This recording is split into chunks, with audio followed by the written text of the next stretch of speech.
예, 안녕하십니까. 꿈꾸는 몽상가입니다. 오늘은 이근희 에세이 생각 좀 하며 세상을 보자 29번째 시간입니다.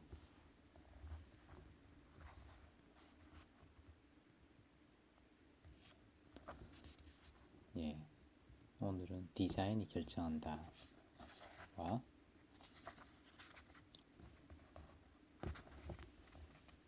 인프라와 경쟁력에 대해서 한번 읽어보도록 하겠습니다.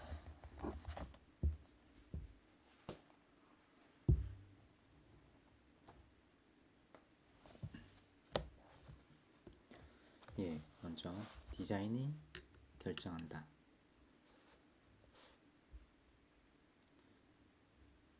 몇 년 전 미국의 어느 경영학자가 쓴 글에서 과거 기업들은 가격으로 경쟁했고 오늘날은 품질로 경쟁한다. 그러나 미래에는 디자인에 의해 기업의 승패가 좌우될 것이다 라는 내용을 읽고 궁금한 적이 있다. 그 후 실제로 유럽 지역을 대상으로 제품 구매를 결정하는 요인을 조사했더니 디자인의 중요성은 미래가 아니라 이미 눈앞에 닥친 현실이었다.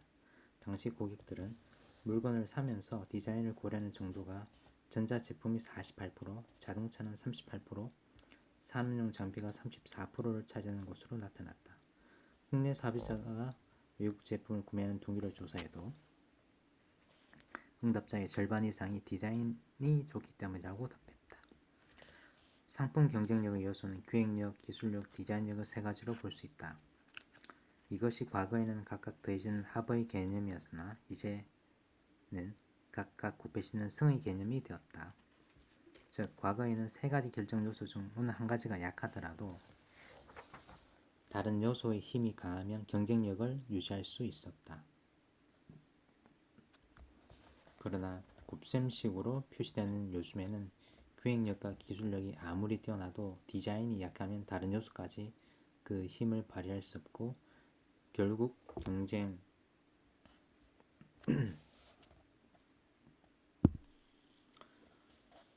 경쟁이 불가능해진다. 더구나 앞으로 다품종 소량 생산 체제가 진전되면 고객들이 원하는 대로 하나하나 다른 제품을 만들어 제공해야 하는 시대가 된다.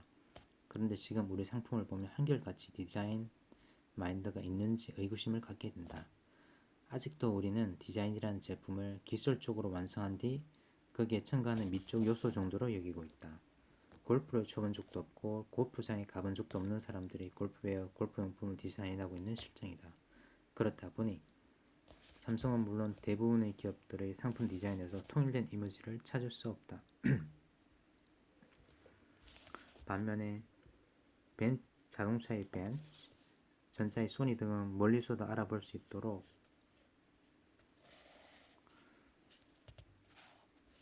독특한 이미지를 갖고 있다. 우리 제품 해외에 나가 일본 제품과 상대하다 보면 꼭 마무리 파이널 터치가 부족해서 문제가 되곤 했었다. 그런데 지금은 마무리뿐만 아니라 외관도 문제가 되고 있다. 우리 제품의 외관이 선진 제품보다 뒤지는 탓에 국내외 시장에서 고객에게 외면당하고 제 값을 못 받고 있다. 한국의 문화가 배고 자회사의 철학이 반영된 디자인 개념을 정립하는 작업을 그야말로 혁명적으로 추진해 나가야 한다. 그러지 않으면 더욱 치열해지는 경제 전쟁에서 배겨날 수 없다. 그러기 위해서는 경영자는 젊은이들과 자주 대화하고 TV 인기 드라마도 보면서 유행을 알고 디자인 감각을 키워야 한다. 또한 개별 제품의 디자인에 대해서는 전문가 의견을 존중해서 섣불리 간섭하지 말아야 한다. 10대들이 쓸 상품 디자인을 50대 경영자가 결정하는 경우가 있는데 이는 자칫 선무당이 사람 잡는 결과를 가져온다. 디자인력을 높이는데 가장 중요한 것은 디자이너의 수준이다. 일본의 마스시타는 디자이너를 450명이나 보유하고 있는데 같은 전자회사인 삼성전자는 130명에 불과하다. 국내외에서는 천재급 디자이너를 확보하고 감각이 있는 청소년들을 어려서부터 디자이너로 육성해야 한다. 또 디자이너들에게 세계 최고 거품을 얼마든지 사서 쓸 수 있는 권한을 주는 등 경영자 못지않은 영향력을 발휘하도록 해야 한다. 그래야 세계적 경쟁력을 갖춘 명품이 나온다. 많은 동감이 된다라고 생각이 되는데요. 디자인 같은 소프트한 창의력이 기업의 소중한 자산이자 21세기 기업 경영의 최후 승부가 될 것이다. 맞습니다. 예를 들어서 삼성 핸드폰 기준으로 봤을 때 갤럭시 S21까지 나와 있고요. 그 다음에 노트 20, 그 다음에 이제 갤럭시 폴더, G 폴더. 그러니까 삼성 갤럭시 폰이랑 LG 폰이랑 봤을 때 사람들은 품질은 별 차이가 없습니다.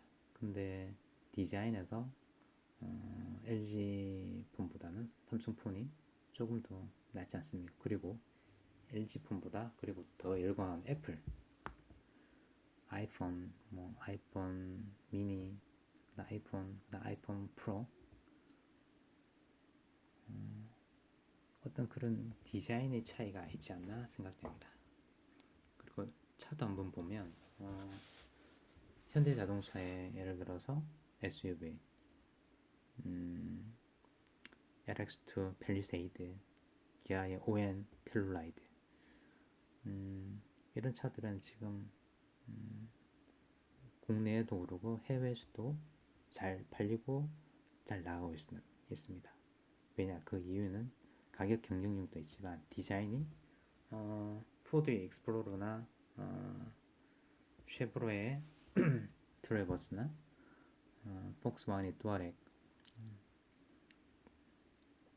아니면 도요타나 닛산의 닛산의 뭐였습니까? 갑자기 생각이 안 나요. 닛산의 그 대형 SUV, 그리고 BMW X7, 그 다음에 아우디 Q7, Q8, 벤츠의 G 시리즈, 볼보 XC90 하고도 비교했을 때 LX2나 ON 차종이 밀리지 않기 때문에 차가 잘 나간다고 생각됩니다. 맞습니다. 그리고 예를 들어서 세단에서는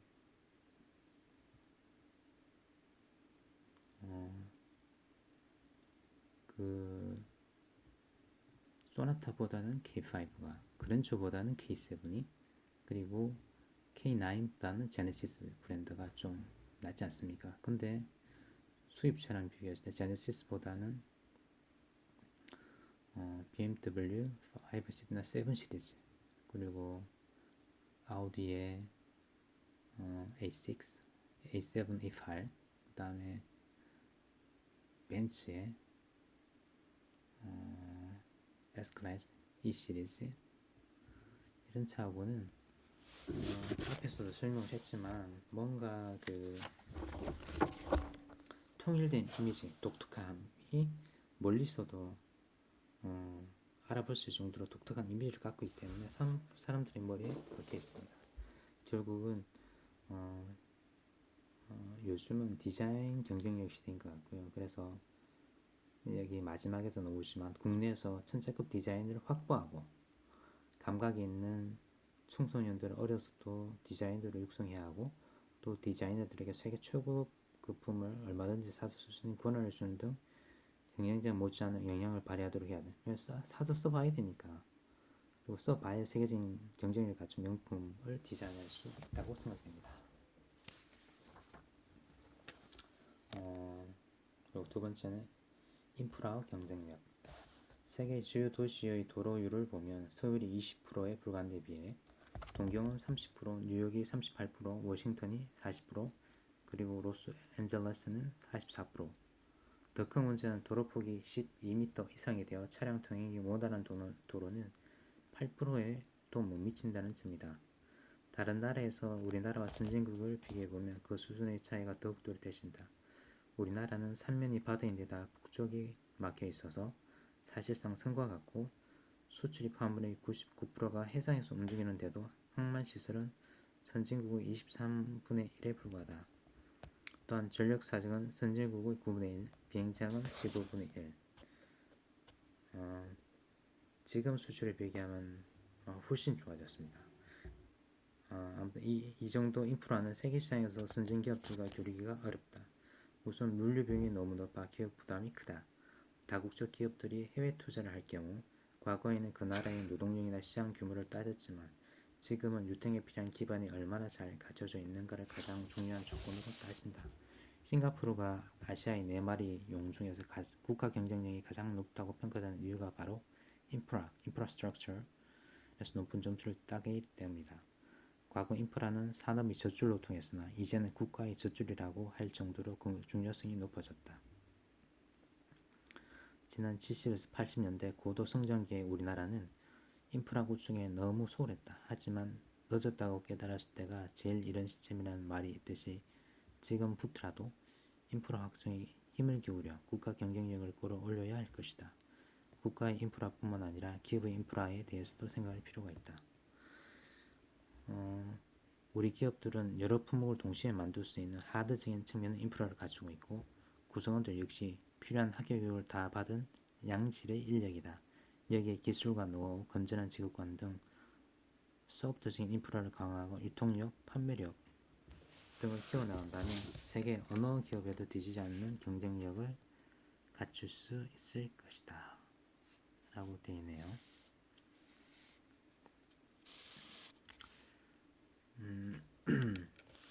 지금 이게 1996년도에 써진 책인데요.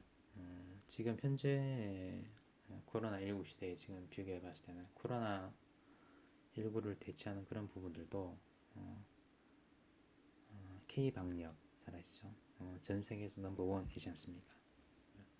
그 넘버원에 대한 어떤 방역을 이루기 위해서는 국가가 해야 되는 부분, 그다음 민간이 해야 되는 부분이 잘 나눠져 있고 그 중에서도 여러분들이 잘 아시겠지만 마스크 작년 3월달만 해도 마스크를 개인별로 나눠가지고 KF94나 KF80을 약국에 줄을 서서 지금까지 뭐 쌀 배급, 뭐 물 배급하는 것처럼 마스크를 배급했잖아요.